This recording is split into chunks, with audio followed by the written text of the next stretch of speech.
What's up, everybody? Welcome back to another episode of Sidelined. I'm Brooke 𝗏𝗪. That's my girl, Dani K. Dani, great to see ya, and happy belated birthday. You had a big weekend.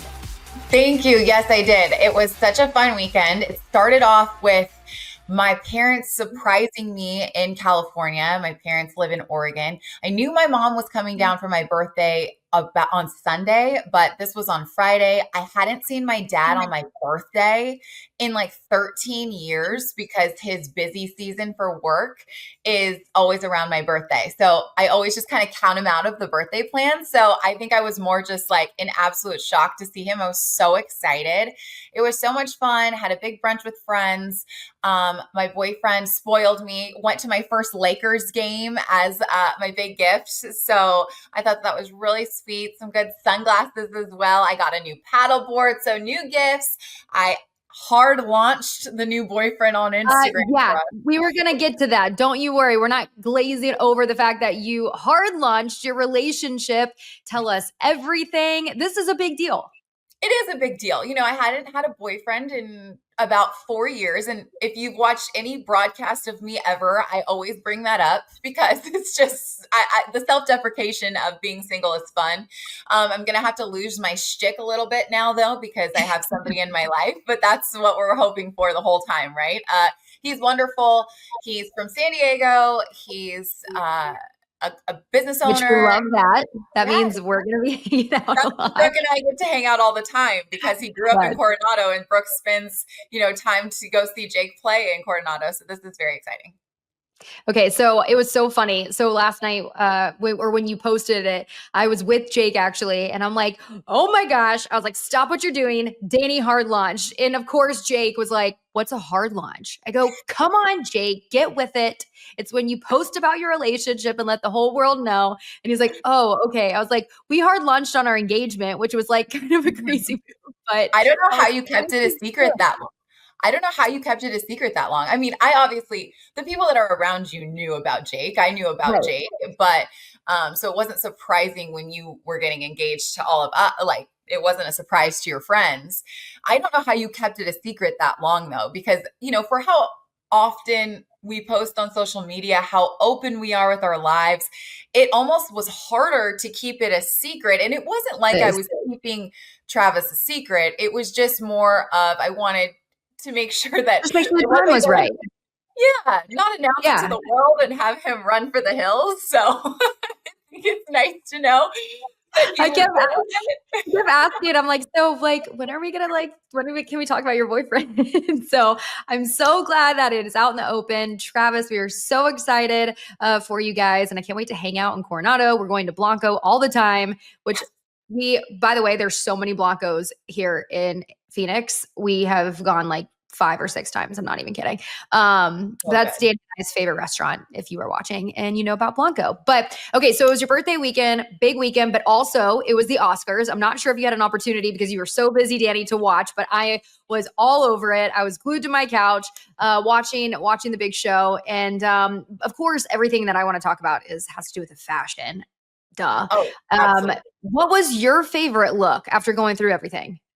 Ariana Grande's was phenomenal. She was so stunning. It was like the dimension of the dress, the glitter of the dress, the shade of pink of the dress. It was absolutely stunning. And she's so petite and tiny that I just felt like she looked like a ballerina. It fit the moment. It fit, everything that had to do with Wicked. I felt like she just nailed it. To me, she was literally the belle of the ball. She was stunning. It was so interesting. So it's from 𝗏𝗏𝗏𝗀𝗏's like most recent collection. And I have been obsessed with it because they really emphasize all the corsets. Demi Moore, wore a 𝗏𝗏𝗏𝗀𝗏𝗏 dress earlier in the award season. And let's talk about her look too, because she was in Armani Privé and she hasn't missed the entire award season. What is she doing? She's aging know. Also, if you look at her makeup, it was a very light look. Actually, a lot of makeup looks on the red carpet, I felt like, were very subdued, more natural looking, more dewy, which is interesting because I'm somebody that loves like a heavy, cover of face. But it made me think, well, I really got to moisturize here soon if this is the trend like this. I mean, Demi Moore is aging backwards. She looked stunning. I feel like she got robbed because I have you seen The Substance, Dani? I haven't. That's the problem with the Oscars. I watch them just for the clothes. I don't think I've seen any of the movies.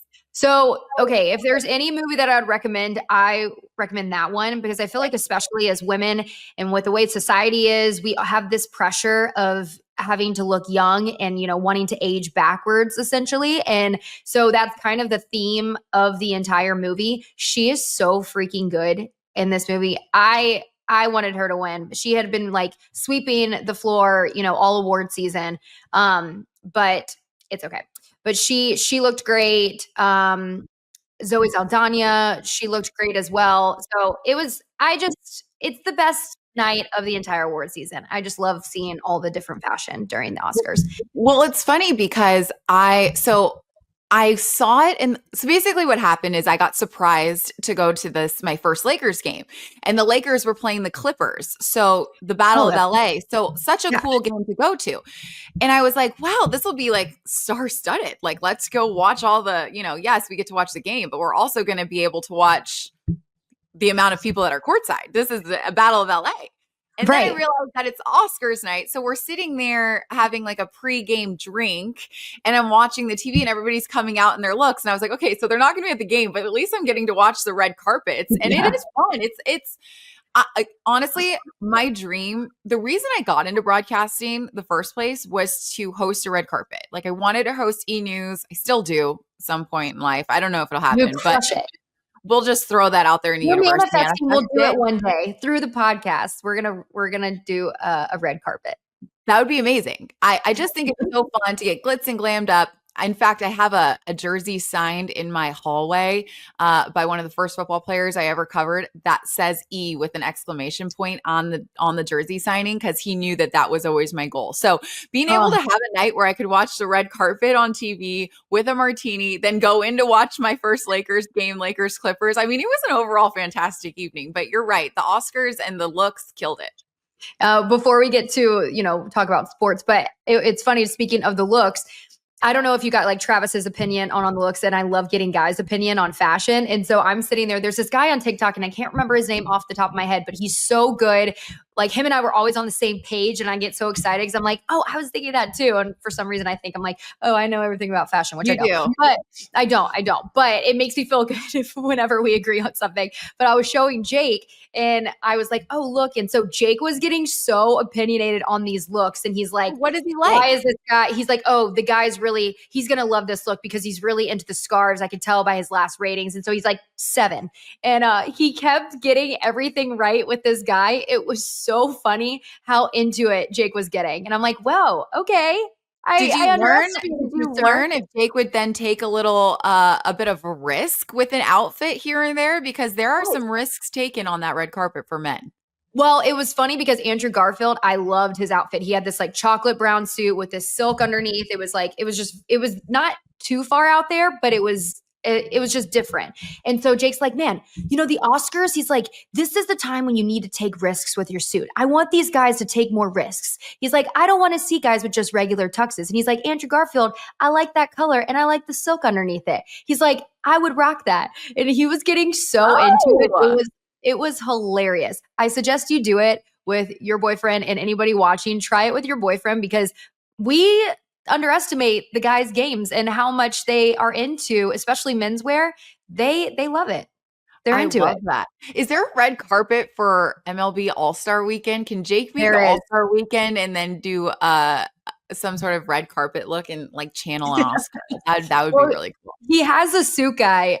His name is Tom, and Jake like they like to experiment. They like to try different things, and so Jake wears he has this red suit with like this cool pattern and stuff. And some things where I'm telling him, I'm like, you got to dial it back a little bit. Like it's a little too much. Too much. But yeah, but I respect it. He has fun with it. And who says men can't have fun with men's fashion? Right? I think it's cool. Yeah, I love it. Yeah, for sure. Athletes stunted on the Vanity Fair. Oh yeah, after party. Gabrielle Union, Russell Westbrook. Yeah, they look great. Did you see was Coco Gauff there? Did I see her there? She went.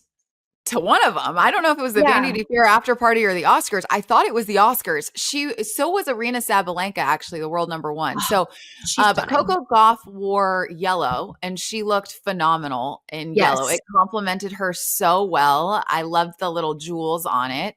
And then 𝗻𝗂𝗓𝗂 wore a bit of a halter neck, kind of beaded numbers, a bit more nude color. I think I would prefer Coco's look, but 𝗻𝗂's so stunning. She's so fun to watch. She just has, the European look. She's just, she gets it. But I love Coco so much. And you know who we usually see at the red carpets, and I'm not sure if she was there, Serena Williams, because she is just stunning. And, there was big news with her over the weekend, over the last few days. She is now adding another title to her extensive portfolio. And she is now one of the owners of the WNBA's Toronto Tempo.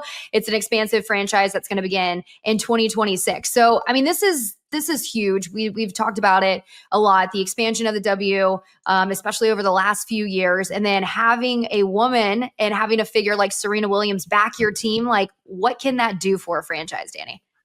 I think it can do a lot. First of all, it's going to draw attention to the team in Toronto for sure, just to have a name like Serena Williams backing it.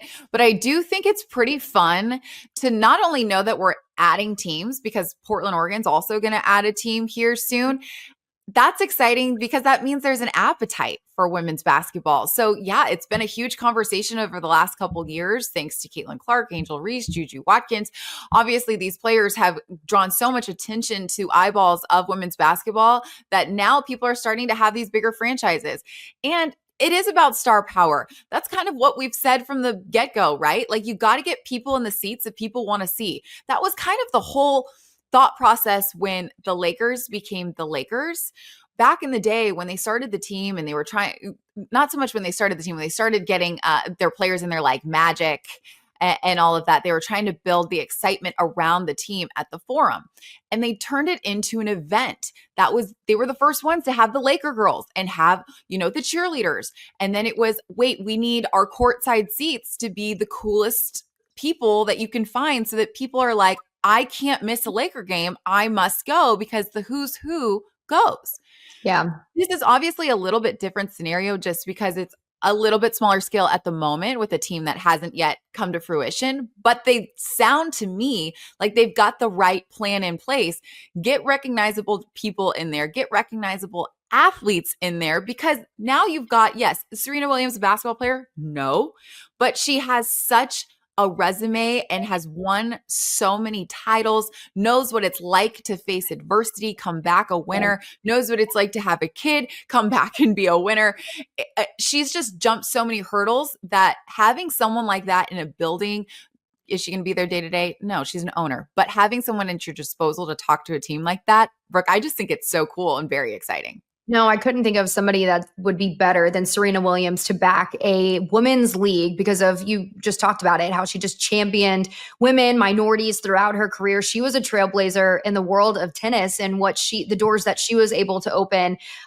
She's this is just one of the many businesses that she's invested in. She's championed investing in, companies that really push women and minorities. And so I think just having her as a face, and you mentioned that's going to attract certain athletes. Like who would not want to go play for Serena Williams? And especially in the W right now, where it's so stagnant with different teams, the investments, whereas like some teams, the facilities that they have, the travel that they get, it's completely different than, others. And so, that Serena's going to make the investment in this team. She's going to take care of you. And as a W player, like, I would want to go to and play for a franchise like that. You saw it with the Aces, you're seeing it with the Liberty, and I know that she's going to invest in this team and make it worth athletes' while. Yeah, I think it's going to be obviously a place and a landing spot for athletes in general. Toronto's a really cool city that you're going to want to play in, live in, and have that be somewhere you can put your address in. But beyond that, it sells tickets. And at the end of the day, that's what all these franchises need, right? They need ticket sales, they need jersey sales, they need TV rights, they need people to be attracted to their product. And I think putting Serena Williams there is going to make a big push for Toronto to get more airtime just purely because her name is associated with the team. And hopefully it encourages other prominent women athletes to want to invest. And Serena, she has done very well for herself. She has a lot of money. And so, she can be the face of the franchise and invest a lot. But I hope it encourages other women. They don't even have to be in sports. But we saw Patrick Mahomes' wife, they were talking about investing. I don't know if they ever did, but I know they mentioned it. They own the soccer team, right? Yeah. And I think there were conversations about maybe investing in a W team. But anyways, I just think it's great. And hopefully this kind of sets the tone, because she's been such a trailblazer for other women to be like, you know what, I should, it's going somewhere. I should invest in a W team. Yeah, it's very exciting for sure. We love our girl, Serena here. And can I tell you a funny story about Serena? Just because you just mentioned, obviously she's very wealthy. I got to talk to her in Miami last year, off camera, not on camera or anything, just kind of to the side. And we're chatting, and I had this, it's not a real diamond necklace. It's like, it looks like it's supposed to be a tennis necklace, or it's all these diamonds on it. But let me tell you, they are not real. It was a $200 necklace from 𝗬𝗍, which is so cute and still an expensive piece with it's got a tennis racket on it. And I love wearing it to these tennis tournaments because I think it really shows off on camera. Okay, not the point. She comes up to me and she's like, Dani, that necklace, I love it. I need it. And I am sitting there. What do you say at that point? Well, I'm conflicted, because it's like, do you give it to her? Like, here you go. You can have it. Serena, take it. Right in that moment, she's looking at me like, wow, this girl's got some money, because she thinks it's real.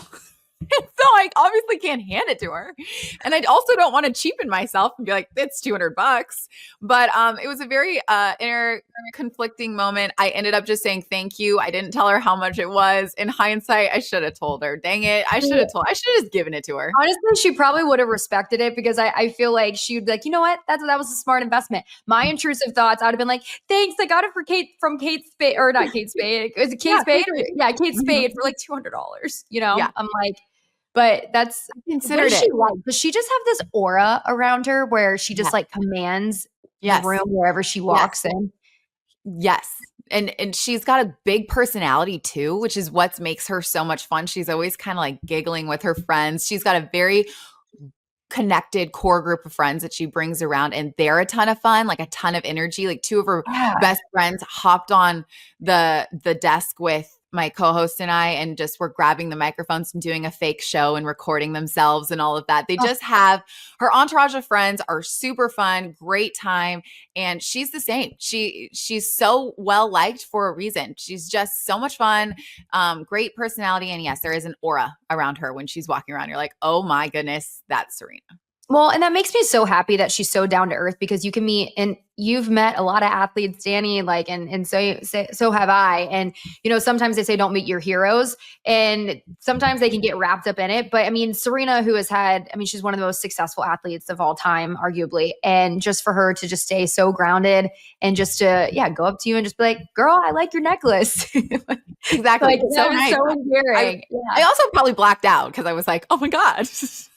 But like, regardless, it makes for a fun story, and obviously never getting rid of that necklace. Well, what's next for you, real quick? Where are you, speaking of tennis, what's on the agenda for you? You're getting ready for big season, right? Yeah. So I cover the thousands, but there is a 1,000 tournament that I don't cover, and that is in Indian Wells. And that's the next one that's coming up. It's in Palm Springs, which is a short 2.5 hour drive for me. And I've actually never been.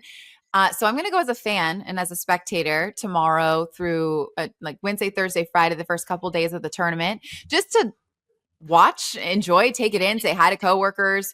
I've heard it's just the best stop on tour, so I'd love to see it. And then the next tournament from Indian Wells is in Miami, and that's where I'm headed. So St. Patrick's Day, we'll start Miami. Then it goes to the whole European clay court swing. So you've got Monaco, Madrid, and Rome happening this spring. So yeah, these are my last 2 weeks of freedom. Yeah, but it's really tough schedule. Someone's got to do it. Well, yeah, you're going to have to do the podcast from like your beautiful balcony with an 𝗂𝗡 spritz. And you're like, no problem. Tough life. Yeah. Wait, okay. So you mentioned that Indian Wells, it's like one of the most desired, it has become the most desired place on tour. Why is that? What is it about Indian Wells that makes it so unique? So I'll get a better opinion of it when I get to go, but I can tell you based off of what people have told me about it, I do believe that all the fans there, it feels like very homey. That's what everybody says, that everybody is able to interact with the fans. From my understanding, there's a very big grass court, like open area where the players like play soccer or football, depending on what country you're from. They are, like throwing the ball around, the football around it. And it feels very casual among some of the most elite athletes of the sport. And then you have, the courts with beautiful backdrops. You're in the middle of the desert. It's good weather. It's a little chilly from my understanding, so I'm going to bring a coat, but just a really cool atmosphere. You've got a Nobu on site that overlooks the court from my understanding. So I just think that the fact that the players get to spend the entire week in LA before going to Palm Springs, some players go play in a couple tournaments, but a lot of them, if they're losing, they're going to LA just to get the LA experience, and then they make their way down to Palm Springs. I think it's just a fun time for them to be able to come to the iconic California. Yeah, and kind of kick things off. Well, and it's exciting for fans because you mentioned the more intimate, because the US Open, the Australian Open, it's on a grand scale, right? And so it's probably, you get that same sort of feel, but it's a little bit more intimate. Yeah, more tangible and more intimate for fans. And you have Nobu on site, say no more. But who are people excited about gearing up for this season as far as the Americans? We'll start with the Americans and then yeah, no problem. American wise, we have two top 10 men, or two men in the top 10, and then a couple men right outside the top 10, which is very exciting. Tommy Paul is in the top 10 for the first time of his career. Taylor Fritz already a top 5 player. You've got Frances Tiafoe, Ben Shelton. There's just some very exciting American guys that are playing really well. So there is a chance. I mean, I don't think it's completely out of the thought process at all that an American can win this tournament. I don't know. I think my money would be probably more so on Tommy Paul. I just think they've had a little bit of a rest right now. His quarter of the draw is really good for him. He has Daniil Medvedev in there, who's made the final the last 2 years, but Daniil Medvedev has not been playing well lately. So I think this is a good spot for Tommy to at least make the semifinals.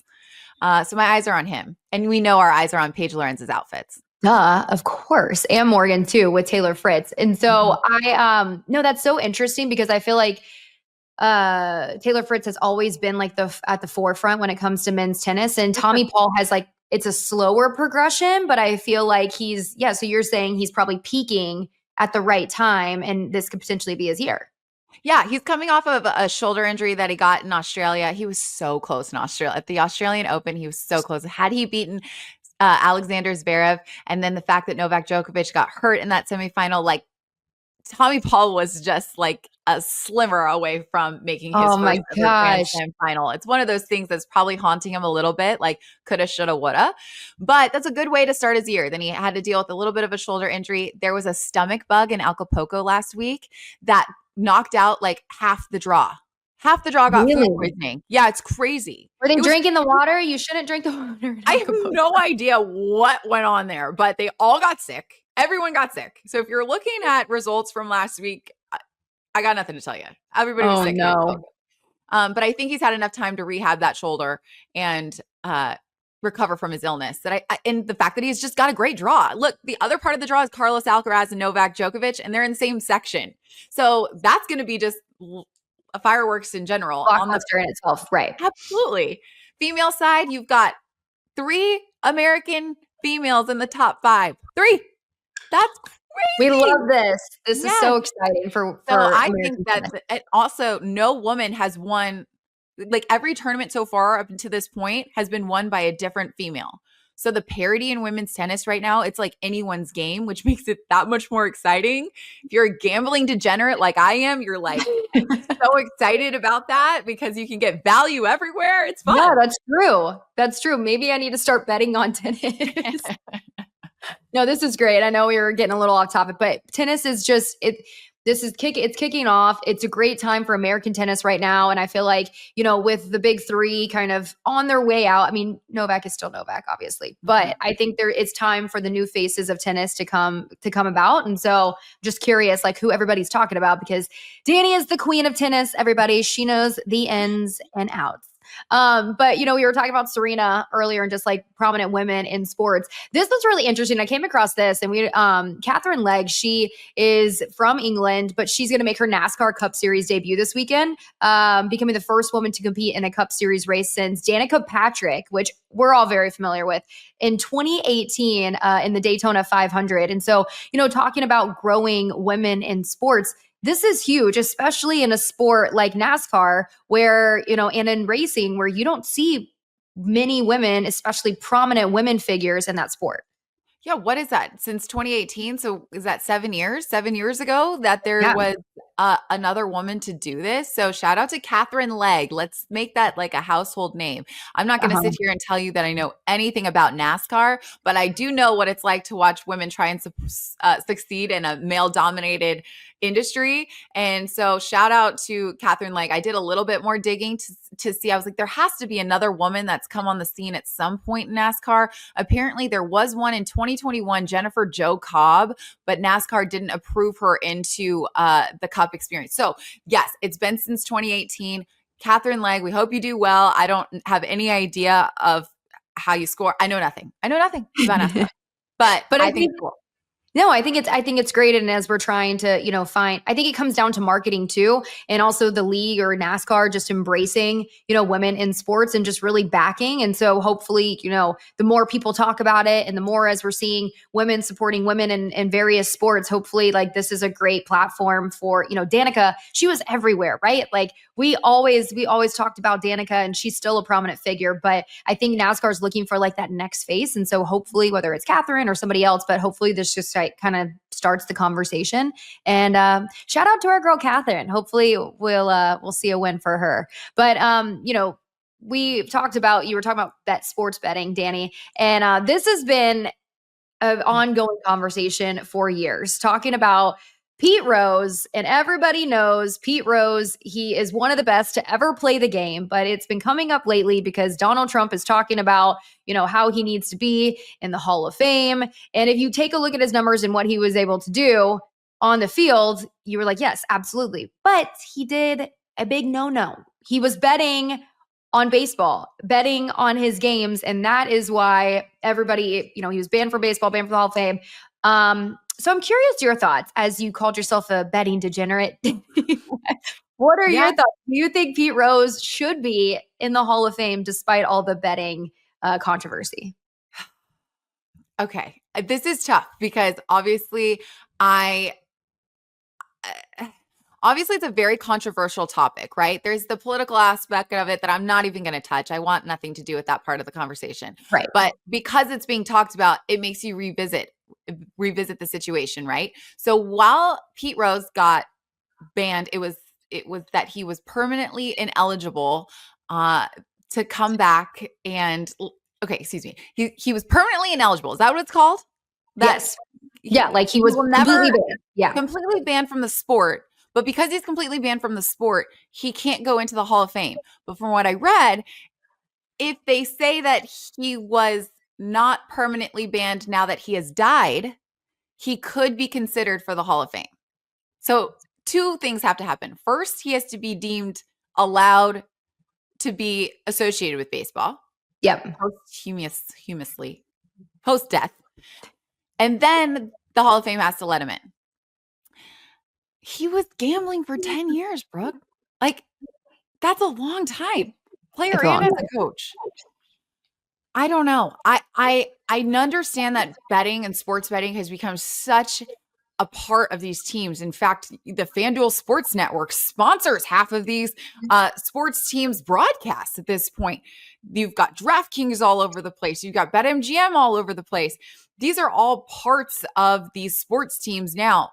And we still expect our athletes not to gamble. I mean, it's tough to do because the integrity of the sport is what's being questioned. I think that he should not be able to go into the Hall of Fame. And here's why. I think that he broke a rule. I think if you wanted to gamble on basketball, I think he should have gotten into the Hall of Fame. But we don't know if he fixed any of his games. We don't know to what extent that gambling came into it. Because of course there's that one, wasn't it the White Sox way back in the day fixed the World Series and knew what they were going to do with that? Like 8 players like got banned for fixing the World Series. I think because he knew that it was banned, not legal, and he was doing it anyway, and he did it for so long, to me, that's not a guilty conscience. And he has the resume, obviously, of a Hall of Famer. From my understanding, there is something at Cooperstown for him that shows off how tremendous he was, even though he's not an official member of the Hall of Fame. I don't think that he's going to be a name that's going to be forgotten about in baseball. I think he will always be a part of the conversation. But if you want to look at ethics of it all, I don't think he should. Well, and if the fact that he was doing it for as long as he did, and he was betting on his own games, you mentioned like fixing games, you can't sit there and tell me that didn't have any sort of influence on his performance or some of the outcomes of the games over that period of time. And I agree with you. I don't think he should be in, and it's so unfortunate because he's so good. But especially now, I know this was years ago, but you have to set the tone. It's black or white, right? There's no gray area, because if you let him in, what sort of message is that going to send to the rest of baseball and to the sports world? You look at the NFL, you're looking at the NBA, the NFL, gosh, how bad they crack down on guys just gambling, not even, on any sport, but and even at the facility, they're trying to set the tone that in baseball, they can look past certain things, but like the one rule in baseball is do not bet on baseball. And he broke that rule, and he wants to trust. Yeah. I just feel like for the amount of time that he did it, he was in jail for tax evasion after that. To me, this is not a man that really learned his lesson. And the fact that he was betting on his sport is what's getting to me. I actually don't have the biggest problem with athletes betting on other sports. To me, I don't care about part of the conversation. But I think Pete Rose will always have the credibility of being a Hall of Famer, but he's dead at this point. What's the point? Are we just going to have a celebration for him, for his family? Is it for his family? Who's it for? I don't see the point. No, I agree with you. And I think now, with it being so close, sports betting, and you mentioned the FanDuel and MGM, with it so close to the sports world and players are around it all the time, they have to be even more strict on it and just really set the tone so it doesn't, because it can ruin the game. It's so easy, especially like point shaving, in basketball and in every sport, like going up to bat, like striking out, like on purpose, making it look like you're trying at the plate. Like, it's so dicey and difficult. And while I love sports gambling, and I think it's a really fun way for fans to be involved, I don't know how you police it as much as you can. The only way to police it is to really take stances like this. Now, there are going to be people that are going to say, well, what about the people that are in steroids that are in the Hall of Fame? I think that's a different conversation. I just do. I think it's a completely separate situation. The gambling part of it taints the game. Did it taint results? Did it taint what could have been the history books of a game? You just don't know. So I think they have to take a stand there. Otherwise, it will forever be a caveat if it ever comes up again, which it's bound to, especially with how easily accessible gambling is right now. 100%. I completely agree with you. So it's going to be an ongoing thing. I think it's pretty fluid at this moment, just with, as we are getting more involved in sports betting. Can I ask a really dumb question? Because I really thought that I dyed my hair brown to get a little bit smarter. Is it posthumously? What's the word? You're asking the wrong girl. You're asking the wrong girl, Dani. I can see the word, but I don't know how to say it. So I just wasn't sure if we know. Posthumously? Posthumously? I don't know. Okay, waiting for him to respond. You know me. I butcher words all the time. You can't ask me, Dani. And I was born a brunette. Okay, so talk about things that are a little unclear right now. We got to talk about Cooper Flagg, and he is projected this draft class. Everybody talks about how good it's going to be, especially basketball. With him. We're turning the gears. Yeah. I know. We're talking a little basketball. Everybody is talking about Cooper Flagg.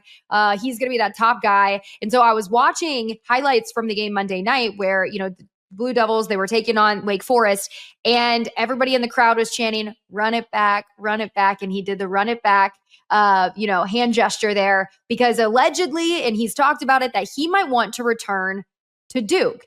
Now, with the way basketball is, Dani, you are very well versed on it with the draft process and everything. If he's talking about if he's going to be that top guy in the draft, is he doing himself a disservice by staying another year with Duke, or should he just go to the NBA? Would that just be best for everyone? This is where it's tough, Brooke, because my heart and logic are two different places on this one, okay? Because yes, Cooper Flagg is the best player in college basketball. He's going to be the number 1 overall pick, okay? Barring some sort of catastrophe. But that's just it. Barring some catastrophe. Right now, he is set up to where he would be set for the rest of his whole life. If he tore his Achilles, he'd be set for the rest of his life if he went to the NBA. If he tore his ACL 15 times, it could never be what he wanted to be. The fact that he was taken first overall or even in the first round, but for sure, there's no way he's not the first overall draft pick. It's just going to set his life up for forever. If he wants to go back to college, get his college degree, he can. If he wants to play 1 year and never play again, I highly doubt that happening, but it's just like an insurance factor to go to the NBA. Now, that's the logic. The heart side of this says he's having so much fun at Duke. College is the most fun you're going to have next to high school basketball, because it's certainly not going to come in the NBA. There's too many games. It's too business-like. The job. If he's having this much fun on a college campus, I feel bad for him that he has to make the decision to leave it. Because at the end of the day, we're talking about a kid. We're talking about a kid that wants to just have fun in college with his friends. He's the big man on campus. You have NIL money, which we talked about the last podcast, where I'm sure he's getting sponsored and making, millions in some other ways other than an NBA contract. But I don't think it's going to really scratch the surface of what he's going to make as a first overall draft pick. So logic tells me for his family, he's got to go. But the heart tells me for his family and for him, and just from a fun, pure joy factor and not making business at such a young age, I lean towards, I hope that he stays in college. I don't see it happening. I hope. Well, and seeing all the money that you can make in college now with NIL and a guy to his caliber, I mean, he's like, why? I probably can make, just as much, if not close to what I would make in the NBA, just staying back at Duke and playing. And you mentioned the atmosphere, college basketball, it's incredible. There's seriously nothing like it. You played college hoops, but the only other angle that I see is how basketball is, and especially with NIL and recruiting. If he stays, because there's only a certain amount of spots, on a roster, if he stays, how does that impact the next guy? Because Duke is a very notable program. If you're trying to get stars to come and they're like, okay, I can guarantee you're going to play here. But then, if Cooper stays, what's the domino effect of that when it comes to recruiting and, from a coach's perspective? Well, I think Jon Scheyer would be like, Cooper wants to stay. We'd love to have him. So I think from a head coaching perspective, I'm sure he'd love for him to stay. If he does, then yeah, of course, it affects probably whoever's coming next for Duke. But I do think that this is going to be one of those situations where we're going to see, like, if he does stay at Duke, that's the bigger story. If he decides to go to the NBA, I don't think it's as big of a story, because that's not shocking, right? That just makes sense. If you're one of the best players in the nation, if not the best player in the nation, and going to play pro, not a big story. Choosing to stay because he's making enough money with NIL and he's having a good time, that changes the narrative. That's a huge deal. And speaking to your domino effect, the domino effect that's going to have on just recruiting in general, the way that players look at their careers in general, the way that the pressure is going to come on schools to really fund these NILs is going to go up, up, up. Because if that means that they get to have superstars on their roster for more than 1 or 2 years, that's more money into the universities. So that's more ticket sales. That's more time on television. Like I said, all that stuff starts to add up. And if he decides to stay in college, that's sending a message. Well, and it also, I think, sends a message to NBA teams, especially the teams that are encouraged to tank, because a lot of teams want to get Cooper Flagg. And they're probably sitting there seeing, him going along with a chance against Wake Forest. They're probably like, crap, we're tanking to get a guy, hopefully, like Cooper Flagg, and we might not even get him. So hopefully that sends a message to NBA teams to stop the tanking. Stop being, trying to be bad in order to have a better spot in the draft, because you don't know what's going to happen. It's a lot of pressure on a young kid, isn't it? I mean, that's crazy. I know. At 18 years old, I was not thinking about changing landscapes of sport. Are you kidding? I was like, what am I wearing to the bar tonight? You were Literally, with my fake you were a ID. collegiate athlete. You were like had it way more together than I did in college. I don't know if that's true. But no, it's a very interesting thing. He's a stud. And if I played for Duke in a notable program like that and, got to play in atmospheres like that, I would want to stay as well. But Dani, anything else? What do you have going on this week? This week, I'm going to head down to Indian Wells. I think that will be a whole lot of fun. Right. I think that I'm just going to enjoy the last little bit of freedom is so dramatic. I don't mean freedom really, but kind of because I'm going to be working like every single day for the next 2 months. Now, I realize that I have like the world's easiest schedule and most people work every day for 2 months and more than that the whole year. But I'm not, I have lucked out somehow and my assignments come after long breaks of time. So, but it's weird. It's weird to interrupt your like, slow time for work right. all the time, but it's going to be really fun and I'm looking forward to it. But I guess this week I'm going to paddleboard a little bit because I got my new paddleboard, go out to Indian Wells, check out some tennis, and watch some college basketball because this is like, we're literally in the best time of the year, in my opinion. I know. Everybody got to get your brackets ready. And we're going to talk about that next week here. Oh, we got a note from Edgar. It's posthumous. Thank you. I'm glad that we've learned that. Thank you for our vocabulary lesson of the day. Brooke, words are hard, guys. What are you doing? What are you doing there? You're still in spring training. So what does that look like? Give us an update. What's going on?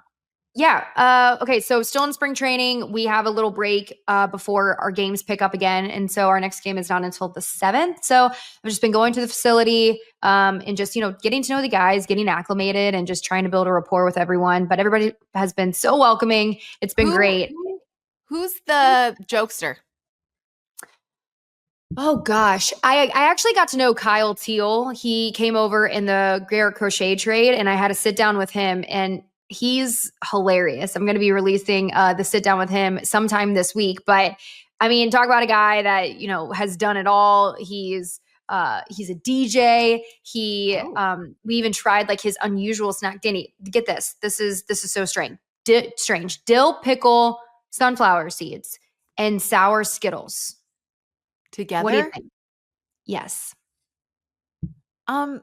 You had me a dill pickle. I love a pickle. Yeah, he eats them together. That's his go-to snack in the dugout. So I tried it on the broadcast and it was terrible, rightfully so, obviously. And so I asked him to redeem himself. And so you can see it on the interview, a little tease there. But yeah, DJ Bass Monkey is his DJ name. So he hasn't brought it to the White Sox clubhouse yet. Yeah, that's a fun personality. I love that. Yeah. So it's been fun. Yeah. Just to get to know all the personality. They have a good group in that clubhouse. I think there's a lot of excitement there for White Sox fans. And so we'll be seeing them come up throughout the year. How is it from your perspective though, settling into a new job and being there and with Jake, being usually gone from you for spring training. And now that he's here, you obviously get to see each other every single day, but you also have a whole new job that you're trying to balance. How much, I guess, research and time is going into that? Yeah, it's funny because we both come home and spring training, the schedule, they were not kidding at how tired you get just because you're out in the sun and you're just going all day. It's early mornings. And I mean, you get up at like 5:45 every morning. 5? No. Yeah, you get up at 5:45, you go to the clubhouse and because I have a 30-minute commute and so does Jake, but it wouldn't be as bad if I was closer. But yeah, it's just when we get back, we're like not really talking because we're so tired and I'm like doing research and he's like hooked on a TV show right now.